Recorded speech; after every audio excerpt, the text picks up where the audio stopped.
Could a living, breathing Megalania still be alive? Now, the obvious answer to that question is most likely no. We're probably not going to wander into some type of jungle or long grass area, a savanna type habitat, and encounter Megalania.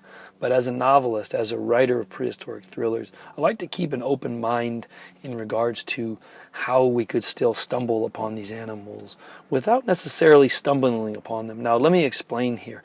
In my book, Apex, I hypothesized that a madman had recreated Megalania by taking modern day Komodo dragons and genetically enhancing them and bulking them up and mating the largest Komodo dragons on record together to produce what would be large offspring anyways, and then pumping that offspring full of growth hormones. That's how I kind of created Megalania in my book Apex. Not necessarily Megalania, but a big, bulked up, beefy version of the Komodo dragon. So, could we see one still alive?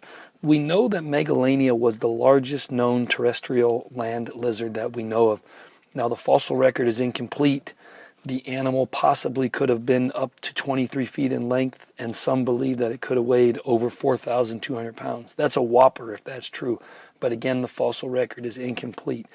And we know that Megalania would have stumbled upon early humans in Australia about 50,000 years ago. That would have been terrifying to have encountered that. Now, we also know that the modern day Komodo dragon is a relative of it. And the Komodo dragon itself is big, possibly up to 150 pounds. But in some rare circumstances, individuals have been found that have been 300 pounds. So, somewhere out there in the world, could there be just an absolute whopper of a Komodo dragon that may have resembled, Megalania, the closest thing that we could get? It's definitely possible. We know in the old days, in the 1800s and the early 1900s, animals were bigger. We had not hunted them to extinction. There was more habitat. There was more time for them to grow. The earth was not so crowded, so animals back then were bigger.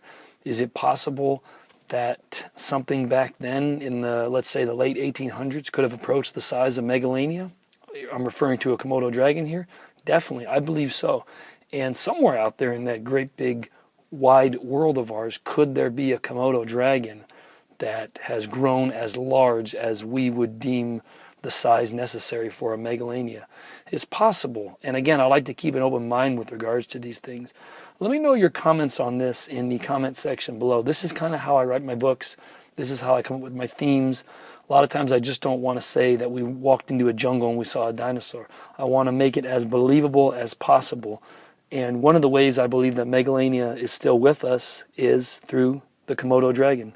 Thanks for watching, and let me know in the comment section below your thoughts. Take care.